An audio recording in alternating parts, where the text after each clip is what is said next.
This is 6-time IFBB Bikini Pro Champion Brina Martinez, and I take ZMA5 to make sure that I get the zinc, magnesium, and vitamin B6 needed to keep my immune system healthy and snap strong.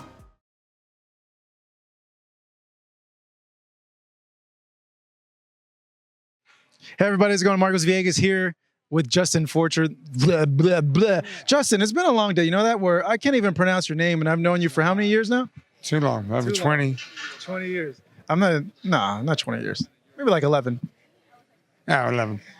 I'm here with Justine Fortune, the strength and conditioning trainer of Manny Pacquiao. We're here at the MGM Grand. Excuse the earlier intro. Justin, this fight with Ugas, you being part of the team, one, how'd you guys take the news of Errol dropping out of the fight? Shock, of course. Was mostly just shit. So we just change our sparring partners around and get back to work. And you wish Errol the best, and it was more of a shock about that, and more concern for Errol than the fight's off and stuff like that, because then Ugas steps in, and then it's like. We can find 100 Ugases. He can find no one to spar like Pacquiao. So we had guys just there upstairs in Fred's gym, and we got 5 sessions in with Orthodox fighters, and Manny's for Orthodox fighters a lot. So what does he care? But yeah, I get what you're saying, but still, it's not ideal. A lot of fighters in that position, because this was a big fight. Well, a lot of fighters in that position would have been like, you know what, no, like I'm here to fight Spence. This is what's making the money. Like, no. Yeah, and well, I don't know. You got to knock back that money. You're still gonna have a crowd. You're still getting paid, and not as much as you should. But if you knock back that pay, you're a fucking idiot. Why would you do that? You're ready. The guy was there, right? He's ready. You can look at it 2 ways. You can look at it that way, or you take the positive side and say, fuck it, let's fight. That's what we do. He's not anywhere near the level of Spence or any of the Orthodox fighters we have fought. So, if he comes to fight, then he's in trouble. If he runs, he's in trouble. It's just what it is.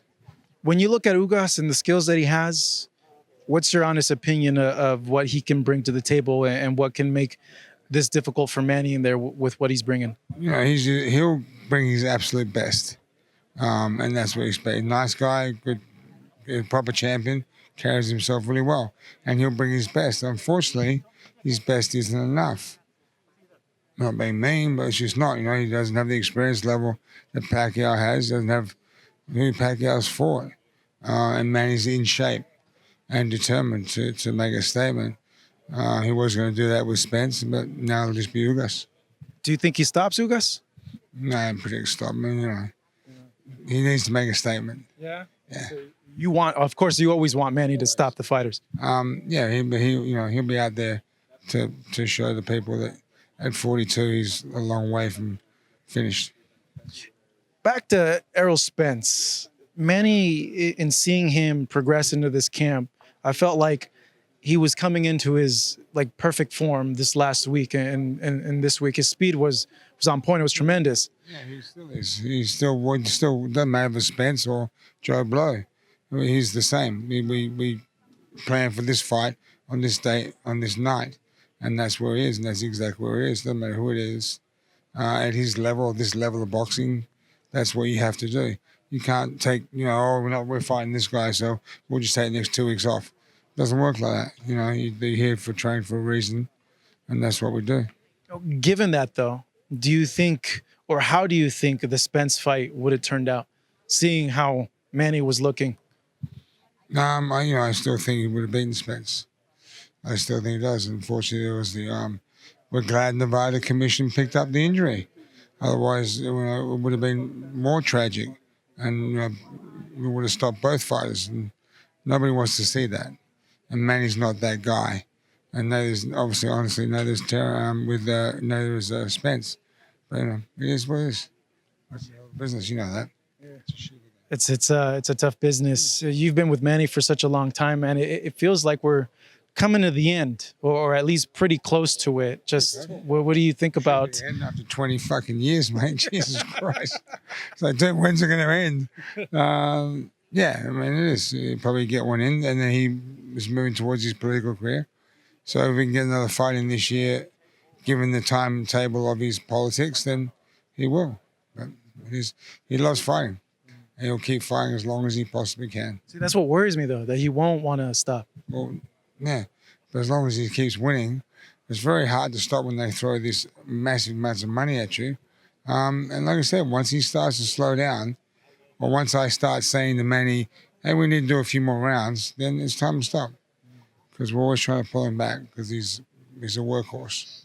For that last fight, or potentially the last fight, the next fight in December, would you still want it to be against Errol Spence, or is there someone else? If we can get through there, okay. I mean, or Bud Crawford. I mean, listen, Manny won't fight anyone but the best.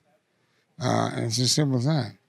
So, whoever it is, he has to be the best of the game because either way, whichever way it goes, Manny will fight the best, either win or he'll go out in his shield because he's a fighter. That's what they do.